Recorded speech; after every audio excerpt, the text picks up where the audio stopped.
მიხეილ სააკაშვილი უკრაინაში ჩავიდა საქართველოს ექს-პრეზიდენტმა კიევში მაიდანზე მომიტინგეებს სიტყვით მიმართა და უკრაინელი ხალხის თავდადებაზე ისაუბრა. მან საზოგადოებას მიღწეული გამარჯვება მიულოცა და რუსულ საფრთხეებზეც გაამახვილა ყურადღება.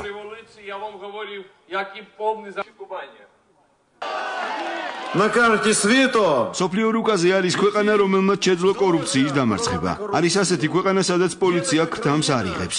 არის პატარა ქვეყანა ძლიერი სახელმწიფოებრიობით, რომელმაც აჩვენა დიდ მეზობელს, რომ მას შეუძლია იყოს დამოუკიდებელი, რომ მას შეუძლია გაიმარჯვოს. ამერმა მოინდომა და გაიმარჯვა.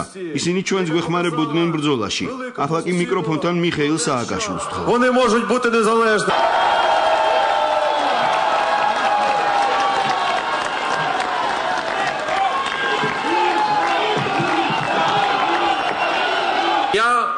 მას შემდეგ რაც რეჟიმმა ამეგზავა უკრაინაში ჩამოსვლა ძალიან დარდობდი, რომ აქ თქვენს გვერდით არ ვიდექი. მე ქეთს ვიხრი თქვენი ზეციური ასეულის წინაშე.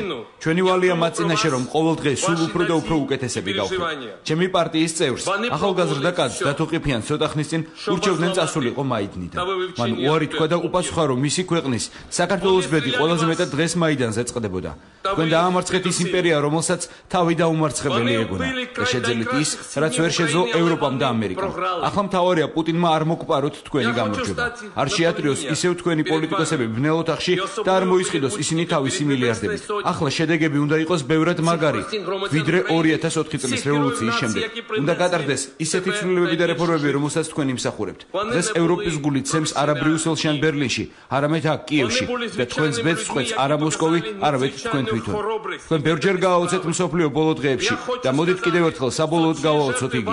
შექმენით წარმატებული უკრაინა. გაუმარჯოს უკრაინას. Слава Україні!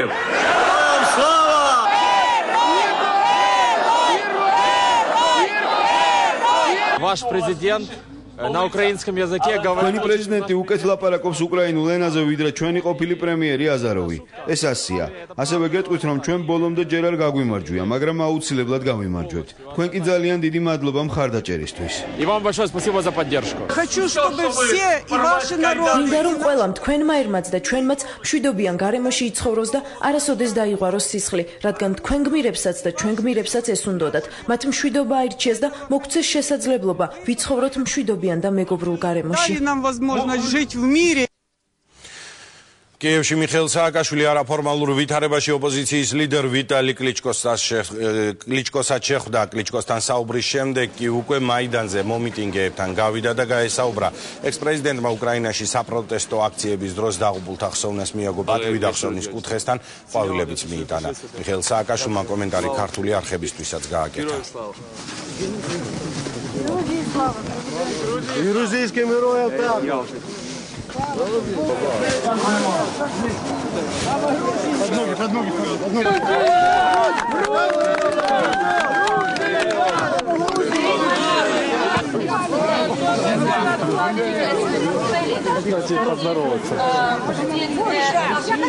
თქვენ ნახეთ როგორ ხდებიან საქართველოს, თქვენ ნახეთ რომ საქართველოს უკრაინელებისთვის იყო მთელი ეს წლები ნიმუში იმისა თუ როგორ უნდა შეცვლილიყო მათი ქვეყანა.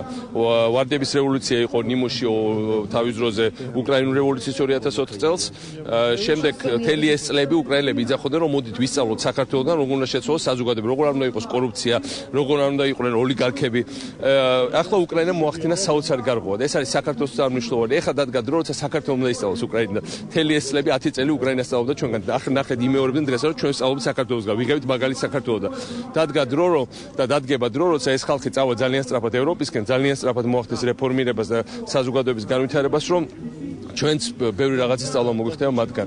რა თქმა უნდა, ჩვენ გვინდა რომ ჩვენ საქართველოს პროცესები იყოს მშვიდობიანი, ნორმალური, ყოველგვარი ძალადობის გარეშე, მაგრამ ჩვენც უნდა წავიდეთ რა თქმა უნდა ევროპისკენ და მე მგონი რაც დაანგრია კიევმა, დაანგრია რამდენიმე რა, თავი რიგში პირველ რიგში მითი რუსეთის უძლეველობის. საქართველოში ხო ძალიან ბევრს გაუჩნდა ეს ილუზია, რომ რუსეთი ისეთი უძლებელია, რომ ბაბაიას ძახილის გარეშე მდათო ვერაფერს ვერ გააწყო.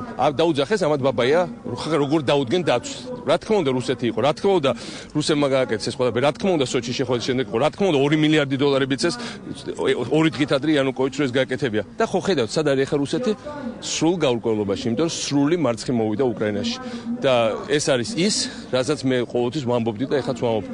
ეს იმპერია დამარცხდება და დაიშლება.